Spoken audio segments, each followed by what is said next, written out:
नहीं कहूंगी कि बीजेपी क्लियर मैंडेट से जीत के आई है, नहीं। बीजेपी ने महाराष्ट्र को इस इलेक्शन में कैप्चर किया। आम इंसान इस बात को रो रहा है कि उसके पास डेवलपमेंट के नाम पे कुछ नहीं, एजुकेशन हो, बेसिक फैसिलिटीज हो, हेल्थ की प्रॉब्लम्स हो या फिर एम्प्लॉयमेंट हो। तो ऐसे में जहां पर लोग पढ़े लिखे तादाद भी ज्यादा है, लिटरेसी ज्यादा है, लोगों के अवेयरनेस के बावजूद अगर बीजेपी क्लियर मैंडेट से आती है, इसमें एक ही चीज है और वो है कि ईवीएम का जो रोल है वो हिंदुस्तान की पॉलिटिक्स में इस वक्त सबसे ज्यादा निगेटिव। कि कुछ 20 करोड़ तो सिर्फ एक कैश ऐसा पैसा है जो सड़कों पे फेंक के वोट खरीद लिया गया। अभी हिंदुस्तान में जीत हार तो बहुत खत्म हो चुकी, बहुत पहले। अभी तो हिंदुस्तान में ये चल रहा है कि कौन हिंदुस्तान को घेरेगा। अभी पॉलिटिक्स घेरने की हो गई। वो एक वक्त था कि जब वाकई लोग कहते थे कि ऑप्शन नहीं बचा है तो ये नहीं तो ये पार्टी, ये नहीं तो ये पार्टी। लेकिन अभी तो इंटेलेक्चुअल्स की कमी नहीं है हिंदुस्तान में।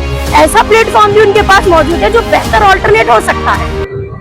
तो सादिया मैम, जिस तरीके से महाराष्ट्र इलेक्शन और झारखंड में भी इंतखाबात हुए हैं जी, उसमें महाराष्ट्र काफ़ी सरफहरिस्त रहा, बहस में, मीडिया में रहा।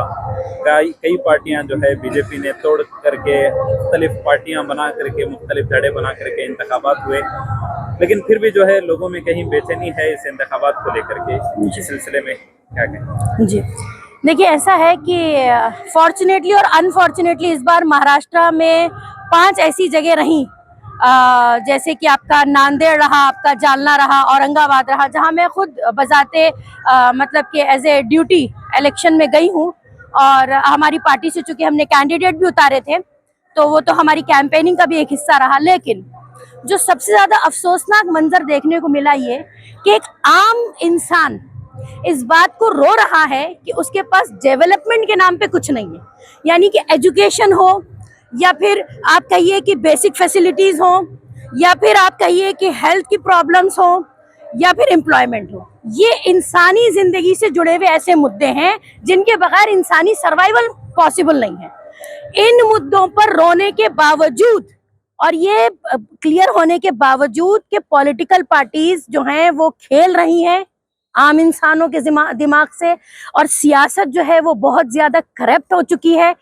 ये सब जानने के बाद, बात करने के बाद भी जब हम ये देखते हैं कि बीजेपी ने महाराष्ट्र को कैप्चर कर लिया, मैं ये नहीं कहूंगी कि बीजेपी क्लियर मैंडेट से जीत के आई है, नहीं। बीजेपी ने महाराष्ट्र को इस इलेक्शन में कैप्चर किया है। देखिए, महाराष्ट्र की एक बहुत ही अलग पोजीशन है। हिंदुस्तान का फाइनेंशियल कैपिटल है महाराष्ट्र, और जिस हिसाब से ये रिसोर्सफुल है, not only in economy of the Indian but as a human resource also, एक बहुत इंपॉर्टेंट हमारे लिए स्टेट रहता है। तो ऐसे में जहां पर लोग पढ़े लिखे तादाद भी ज्यादा है, लिटरेसी ज्यादा है, लोगों के अवेयरनेस के बावजूद अगर बीजेपी क्लियर मैंडेट से आती है, इसमें एक ही चीज है और वो है कि ईवीएम का जो रोल है वो हिंदुस्तान की पॉलिटिक्स में इस वक्त सबसे ज्यादा निगेटिव है। और इस बात की अवेयरनेस या तो लोगों को अभी हो नहीं रही है, या अवेयर होने के बाद लोगों को ये समझ में नहीं आ रहा है कि इसका तोड़ क्या निकाला जाए। कुछ नहीं, आप ये बताइए कि आज दुनिया का सुपर पावर अमेरिका भी बैलेट पेपर से इलेक्शन करवाता है। तो हम लोगों की ये डिमांड है, हमने बाकायदा ये एक मूवमेंट चलाया है। हमने ही नहीं, जितना हिंदुस्तान का इंटेलेक्चुअल तबका है उसमें लॉयर्स भी आते हैं, उसमें पॉलिटिकल थिंकर्स भी आते हैं, उनका ये मानना है कि ईवीएम का बंद होना बहुत जरूरी है। तो बीजेपी कहीं जीतती नहीं है, बीजेपी ईवीएम के थ्रू कैप्चर करती है इलेक्शंस को, दैट्स इट। लेकिन इंतखाबात के सिलसिले में लगातार ये भी चीज सामने आती है कि अमेरिका से हिंदुस्तान को कंपेयर नहीं किया जाना चाहिए। नहीं, बात कंपेयर करने की नहीं है। देखिए बात, आप कहते हैं कि आप विश्वगुरु हैं, है ना? यानी कि नरेंद्र मोदी जब से आया है, इसकी जो रिजिम है इसमें दुनिया में ये डंका बजाया जा रहा है, ये ढिंडोरा पीटा जा रहा है। एक आम जो कॉमन पीपल होता है उसके जहन को मैनिपुलेट किया गया है कि हम विश्वगुरु हैं। तो इसलिए हम लोगों को कंपेयर करके बताना चाहते हैं कि तुम आखिर कहाँ से विश्वगुरु हो। तुम्हारे पास अगर मंदिर मस्जिद पर पॉलिटिक्स होती हो, तुम्हारे पास अगर किसी के रिलीजन को गंदा बोल के उसको क्रिटिसाइज करके अगर पॉलिटिक्स होती हो, सड़कों पे गंदे स्लोगन्स लगा के पॉलिटिक्स होती हो, बूथ कैप्चर करके पॉलिटिक्स होती हो, ईवीएम मशीन्स को मैनिपुलेट करके पॉलिटिक्स होती हो। मैंने तो एक सोर्स से ये भी सुना है, I am not sure about, कि कुछ 20 करोड़ तो सिर्फ एक कैश ऐसा पैसा है जो सड़कों पे फेंक के वोट खरीद लिया गया है। तो आम गरीब को उसकी गरीबी को कैश करके या आम गरीब को एक्सप्लॉइट करके या जो लोग लिटरेट नहीं है, अवेयर नहीं है, उनकी जहनियत को मैनुपुलेट करके अगर वोट लिया जा रहा है तो उसको हम जीत नहीं कहेंगे। अभी हिंदुस्तान में जीत हार तो बहुत खत्म हो चुकी, बहुत पहले। अभी तो हिंदुस्तान में ये चल रहा है कि कौन हिंदुस्तान को घेरेगा। अभी पॉलिटिक्स घेरने की हो गई है।